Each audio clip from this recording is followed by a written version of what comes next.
Sound? Sound! Hi everybody! Happy Friday. It's Friday. So welcome to the Beading Dreams Friday evening tutorial stream. I'm so happy to be here with all of y'all tonight. And I'm sorry I'm late, but really at this point you should just expect that of me.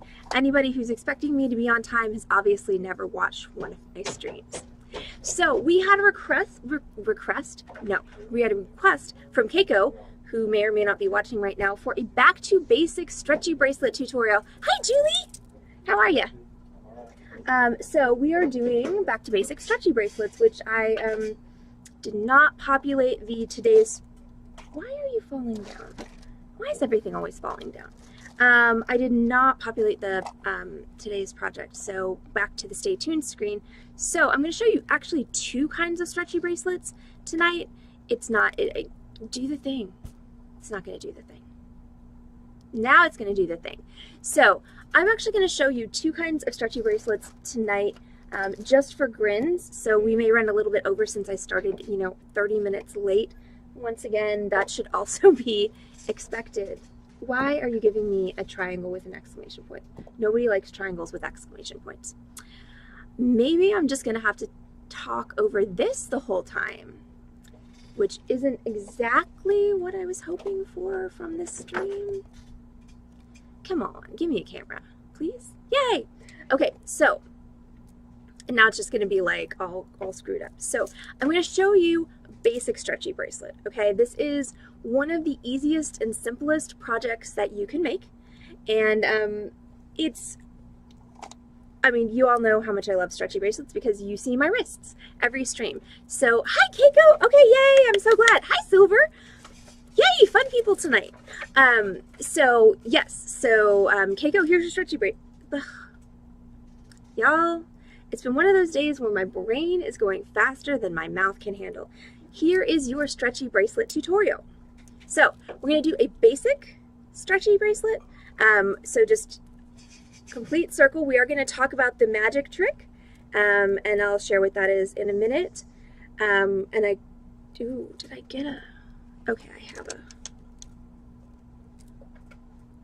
I was going to pick something up and I picked up exactly the wrong thing. That's not a good enough magic trick bead. Okay, I'm going to have to bounce out for just a sec to grab a bead because I did forget one supply. But I'm going to finish talking to you about what I'm going to do first. So we're going to do one basic stretchy bracelet, and I'm going to show you the magic trick for hiding the knot. And then we're going to do a stretchy bracelet with a double-ended component, like this one, except not this one, I have a different one. But this is a really fun technique to know for a couple of reasons. Number one, there are a lot of cool double-ended components out there, like the one I'm wearing. And secondly, if you stack them like I do, it's kind of a little way to break up your stack so it's not all same all the time. So let me just grab that thing that I need. I'll be right back and we'll talk about tools and supplies for this evening's project.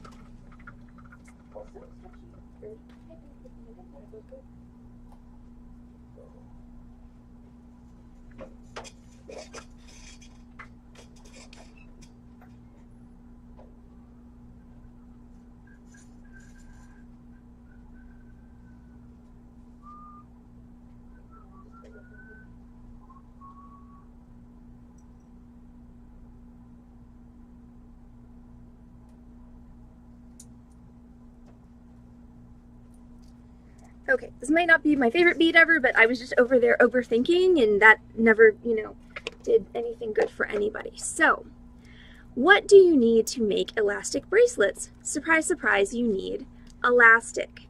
This is Stretch Magic. This is my favorite brand of elastic for my entire beading career. This is the only one that I have ever found that lasts for a decent amount of time. Now, there is no forever solution with Stretchy. There's no, it's going to last your children's. No. Just think about the elastic in your underwear that, one day you pick them up and it goes, yeah, that's just what elastic does. The thing I like about Stretch Magic is it doesn't typically explode.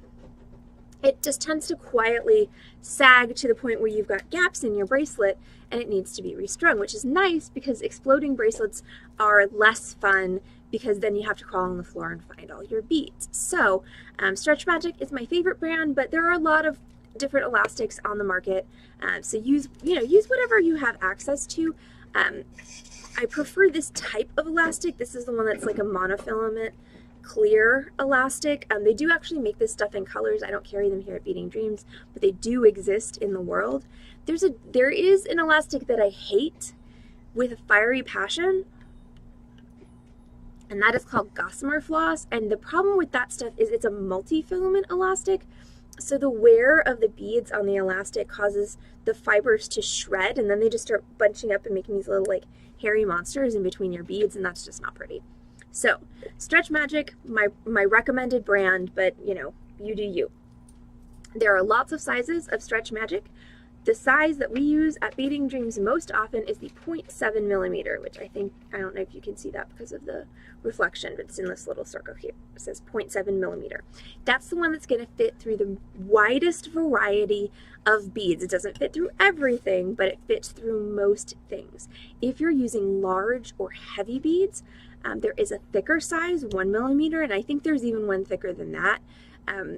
So if your beads are large or heavy and the larger elastic will fit through your beads, then by all means use the larger elastic. And then there is a smaller size, 0.5 millimeter. That one I'm not a fan of.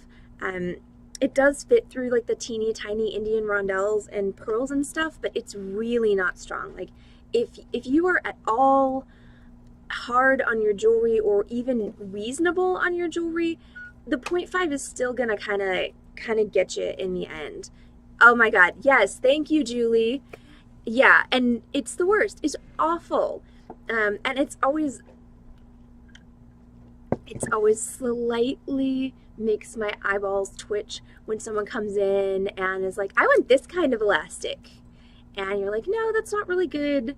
Like, you know, we sell something better. No, I want this. Hi, good vibes. Yay! Awesome! How are you doing?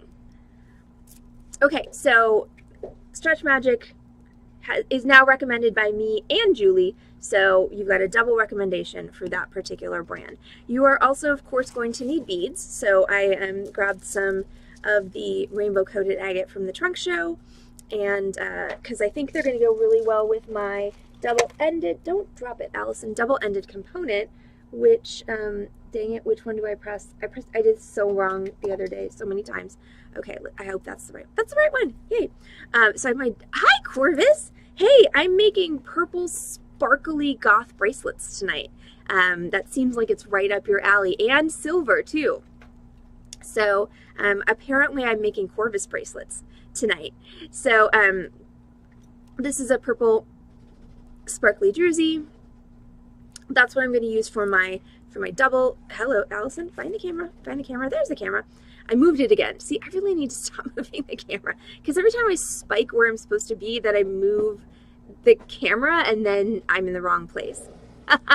Okay, well, all right. If anybody wants to claim, this is a.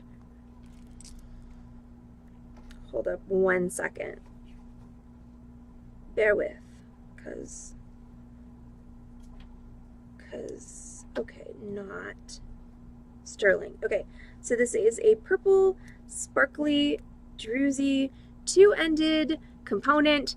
There is only one, and it is $5. So whoever calls it first gets it. I'm still going to use it for class tonight, so you'll get it on a bracelet with the bracelet at no extra charge. But no, there's only one. It is a one of a kind. It is the last of its tribe. All right.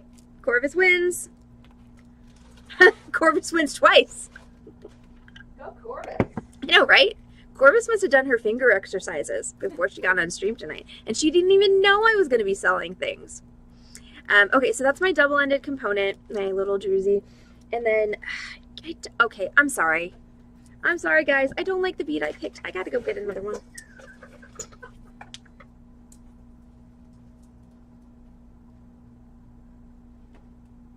I'm overthinking my overthinking.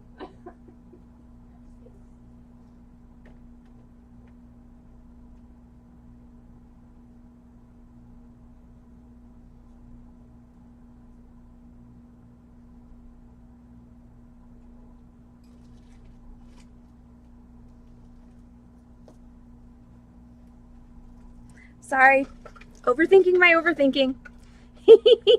I know you were. You would have driven to LA and laid the smackdown on silver, or tried.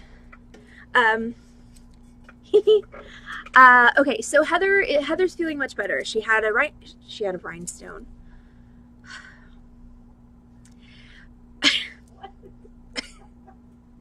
She had a migraine. How in the hell? Right? I don't know, sometimes there are flashy things that go on behind your eyes. Oh my gosh. Okay, I'm gonna have to tell her that when I get off stream. But yeah, she was a little migraine hungover yesterday. Today she's a little harried because she was trying to get out of town. She is on her way to Houston. And so she did successfully manage to leave town after coming to Beading Dreams and then leaving and then coming back to Beading Dreams and then finally leaving again for real. So she's on her way to her family's, so they can commemorate her niece's birthday. Okay, so now I'm happy with the bead that I chose. So the magic trick to, I need to put a sticker on it. Okay, so the magic trick to hiding the knot is incorporating into your bracelet a bead that has a hole that's large enough for the knot to slide into. Now this one may be a little excessively large, but you know, better too big. I totally said she had a rhinestone. I don't know what's up with well, I do know what's up with my brain. It's overworked and underslept, but yes, I did actually say that. So this one's a little excessively large. Any hole that your knot will fit into will work, but I'm much happier with this bead than the bead I picked before. You will also, for your two-ended bracelet, you're going to need 2 crimp beads, 2 tubular crimp beads, mine are sterling silver. Those are required. Those are what's going to hold your bracelet together. And it's going to look way more attractive if you use 2 sterling silver crimp covers on top of them. And then as far as utilitarian things that you need to make this, you are going to need something to cut with. I'm using my wire cutter. This is one project where you actually don't need a wire cutter. You can totally use the scissors. You're going to need a chain nose pliers for squashing your crimps. And then you are going to need your trusty hypo cement glue. If you don't have access to this, clear nail polish does work just as well. Okay, clear nail polish works almost as well, is what I should have said there. If you're stuck in the middle of BFE, Texas, and your only option for buying craft supplies is Walmart, clear nail polish is probably a better option. So, if you want, you can use a beadboard to design your bracelet. I am just straight stringing, so I'm going to skip that step. Now, it is very important, and ask me how I know. It's very important that you put a stopper on one end. This is my backdrop chipping. Why are you being weird? That you put a stopper on one end of your elastic, because if you don't, if you're like, hey, I don't have time to do that. Yeah, or no. See, Carol's more practical than me. Mine's always like, hey, I'm a professional. I'm an advanced beader. I've been doing this for 20 years. I don't need no stinking stopper. Does anyone have a guess as to what happens next? Silver, beadboards are pretty, oh my God. Okay, hold on. So if you just want a basic, like a flocked one like this, yeah, like exactly, floor beads. Oh, Corvus, we need a button that says floor beads. Yep, exactly. Good vibes, and Silvern guessed the predictable end of that story. So don't be like me. As I have said and will continue to say, I am not a role model. I am a cautionary tale.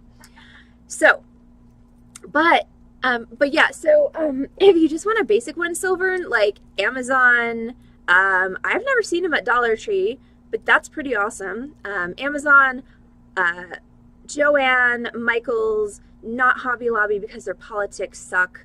But yeah, they're pretty basic. They're out there everywhere. If anybody's trying to charge you more than $8 or $10 for one, then they're gouging you, but they're all over. I know, how could we have overlooked a floor beads button? That's a really good question, Keiko. I guess because we don't say it all that often, it just happens. Oh, good vibes. Oh my God. You should check out Corvus's channel because I made her an epic glitter bomb box, and I think she still hates me for it. But I will say that it's been coming across my Facebook feed. There's this one company, and I refuse to save it because I will not spend that much money on a bead board, but there's one company that's making these beautiful layered bamboo bead boards, and they're so pretty, and I want one so bad. But, you know, I haven't even looked at the price, but it, you know, I'm not paying that much for a bead board. I don't care how much it is. It's going to be more than I want to pay. Oh no. Oh no, good vibes. I'm sure everyone laughed their asses off, especially if they saw the glitter bomb stream. But yes, good vibes. If you have time, you should you should click over to Corvus's channel after this, and because I know she clipped a couple of moments from that stream. So Corvus had glitter everything, not just pants. All right, so typically for a bracelet, I'm going to cut 12 inches of elastic. You are going, let's try that again. You're only going to string 7 to 8 or maybe 9 inches of beads, depending on the size of the person for whom you're making the bracelet, but you need the extra in order to tie it. So your average size bracelet for a woman is 7 inches. Your average sized, I told you my brain is moving faster than my mouth today. I will tell you, Corvus, that glitter still lives here free of charge as well. And at my house. And occasionally on my cat, but not so often anymore. So, average size bracelet for a woman is 7 inches. Average size bracelet for a man is typically 8 inches, but it really depends on how they're built, which is true for women as well, because there are a lot of women who wear a 6.5 inch bracelet instead of a 7. And then, you know, if you're built like a defensive tackle, then you're looking at 9 or 9.5 inches. So if you're doing like a 9 inch bracelet, I would recommend cutting more than a foot. But for the other sizes, 12 inches of elastic is sufficient. And you do need a stopper. Now, I don't recommend putting bead stoppers on elastic because what they do is they pinch it. They pinch. And it makes a little divot in the elastic. And if you get that too close to where you're tying it, it could cause the elastic to snap. So Scotch tape is actually the best stopper for stretchy bracelets. So I'm just going to take my tape and I'm going to fold it into a flag on the end. Okay, and then I'm going to start stringing my beads. So here's the thing about using the magic trick is you have to adjust your brain parts a little bit, because when your bracelet comes around and you hide the knot, it literally becomes a complete circle. So there's no beginning and no end. So even though our brain says, hey, this accent bead should be in the middle of the bracelet, when you're stringing, it actually needs to be either at the beginning or the end of your strung length of beads. If you put it literally in the middle, okay, well, I should get out from behind myself. There we go.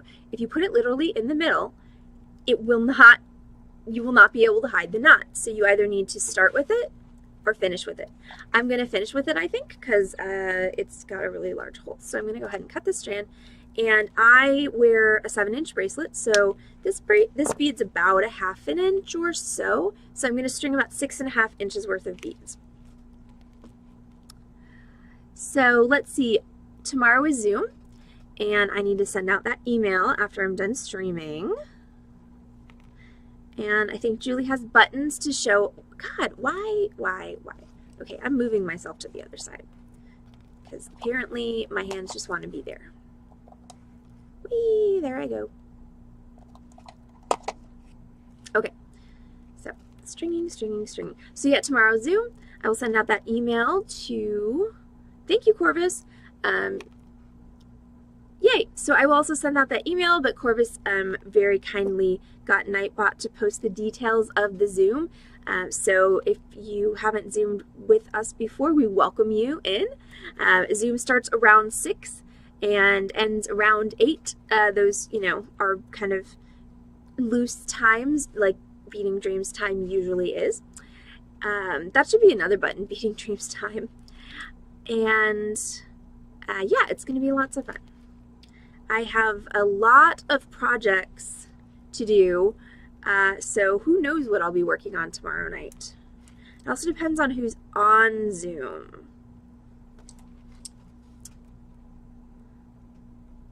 But anyway, because I don't think, Mandy, are you on? You're not on, are you?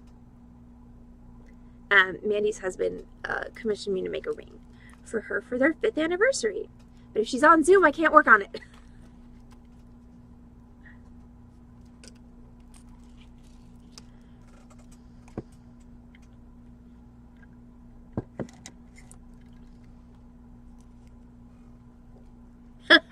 Yay! She says I will has buttons. Okay, so I'm measuring this, and it is 6 inches. So I need a few more beads.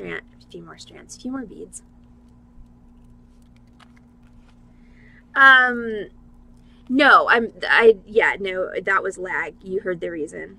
I mean, you guys are definitely also distracting. I will say that every time I'm like, I'm going to get so much done on Zoom. It's like, no, you're not. Not.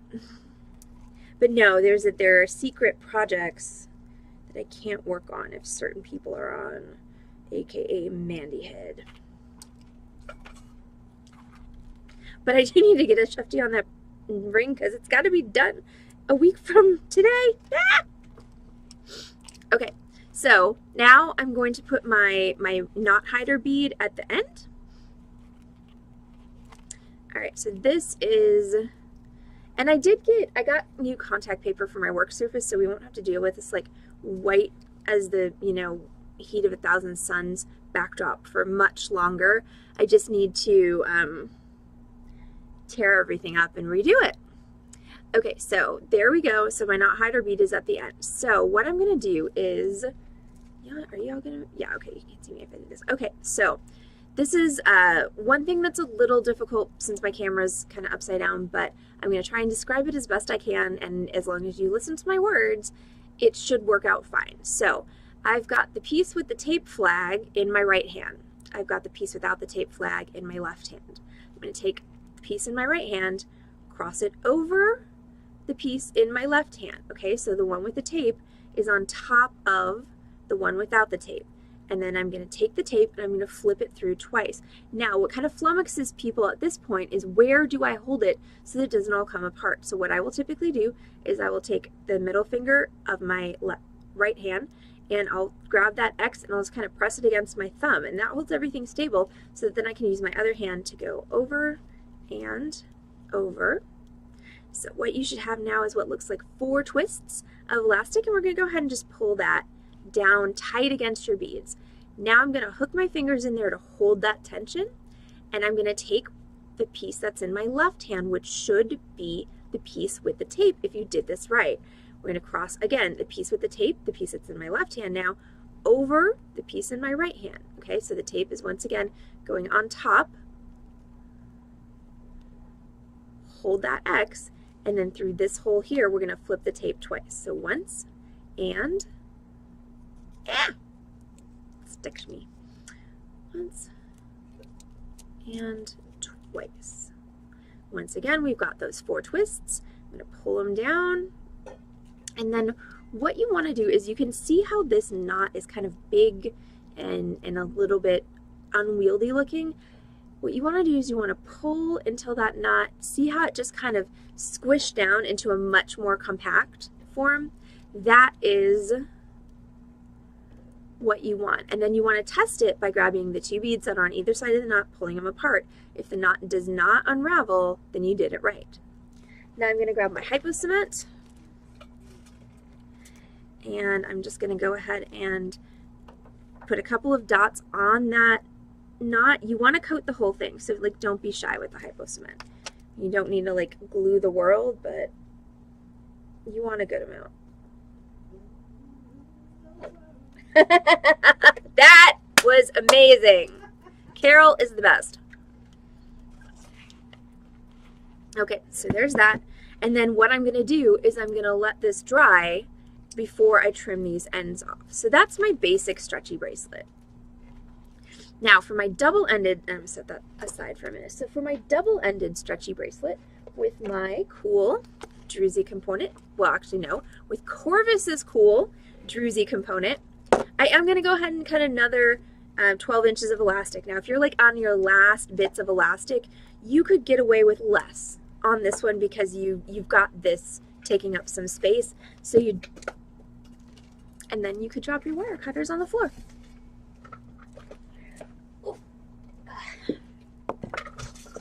Okay, so Carol sang Glue the World, and it was lovely. She can actually sing. She and Heather can actually sing, and I just, you know, fumble about. I try really hard. Sometimes it's actually worse. We don't complain. Well, that's good. That might just be because I signed their paychecks, though. Might have something to do with it. Ah, Corvus is dyeing her hair purple. That's awesome. Yay. Okay, so to begin this bracelet, I've got my 2 crimp beads, which you can barely see because it's so bright, and your 2 crimp covers. So I'm going to take my crimp bead, and I'm going to slide it onto, which, by the way, for some stupid reason, my hand cam refused to change the exposure today before stream. Like it would, I'm like, click, click, click, click, click. It's like, nope, nope, nope, nope, nope, nope. And I was so late, I didn't want to restart everything. So that's also why it's so dang bright.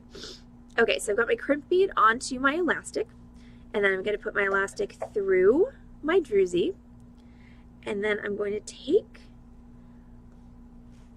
my elastic, and I need to get it back through this crimp bead, and sometimes it's helpful if you actually kind of stretch that elastic on your finger so that it cheats to the bottom of the crimp bead, and then it should go through, well, assuming you actually aim right, should go through pretty easily. This trick is especially helpful if you're trying to get 1 millimeter through a crimp bead. The 0.7 is pretty easy, so you know, I wouldn't necessarily say it's something that you have to do for 0.7, but if you're doing 1 millimeter, trust me, like you're gonna have to practically cut off your circulation to get it through, but I promise it will work. I used to take bets, I mean not real bets, but at my Houston job. Yeah, I was like, I bet you a Coke that I can get this through. And like, no, you can't. And then I would do it. And then the tip of my finger would fall off and everyone would be sad. Okay, now that I've got it through, I need to tighten it up. So I'm going to go ahead and place my thumbnail gently but firmly onto my elastic, and I'm going to pull the long end, and it's going to tighten right up. This is not like stringing cable. You don't really need much wiggle room here. Just a little bit is fine. And then I'm going to take my chain nose and I'm going to smashy, smashy, smash, smash. So just smash it flat. We here at the Beading Dreams are a fan of smashing crimp beads flat rather than using crimping tools, because crimping tools have a lot of possibility for error. And smashing things flat is pretty much stupid proof, which is definitely how I like my techniques. All right, and then I'm going to put on my crimp cover, which is going to just go right over that crimp bead like so. And then I'm going to use my chain nose to gently squeeze it closed. Now, this can be a little bit difficult because if you slip, you wind up with this weird like mashed thing. So I want to squeeze it until it touches, and then squeeze it a little more. There you go. That's your crimp cover. Now I'm going to string enough beads that including this component, I've got 7 inches, which means I am going to have to grab another strand of beads.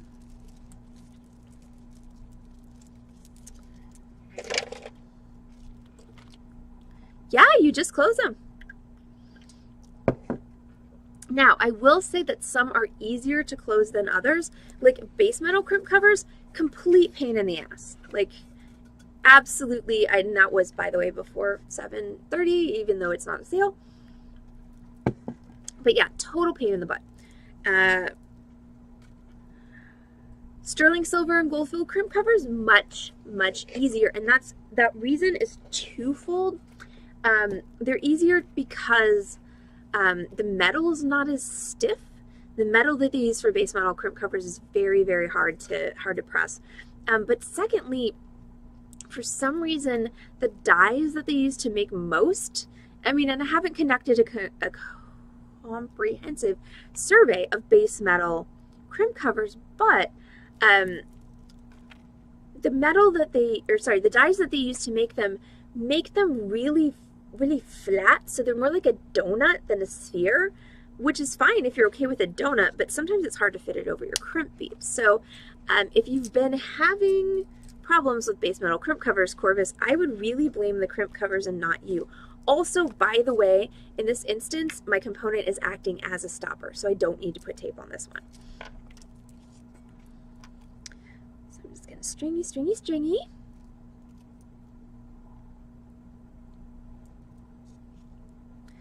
Oh, so we have had a string of super busy days here at the Beading Dreams, which is awesome, but unfortunately, the numbers do not reflect the amount of running our collective asses off that has happened over the past 3 days. Like, just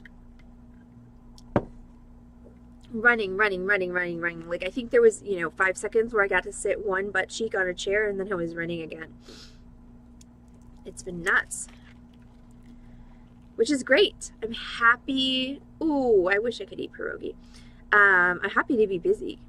I'd rather be busy than slow, but I'd also rather be busy and, flush with cash. Okay, that's 6 inches, so I need, I think, 2 more beads.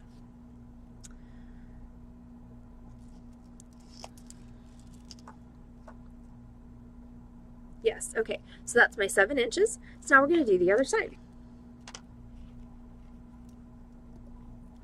So I've got my crimp bead, and I'm going to take that crimp bead and I'm going to put it on my elastic, and I'm going to slide it down, and then I'm going to take my elastic through the other side of Corvus's druzy, and then I'm going to do the same thing that I did before. I'm going to take my finger and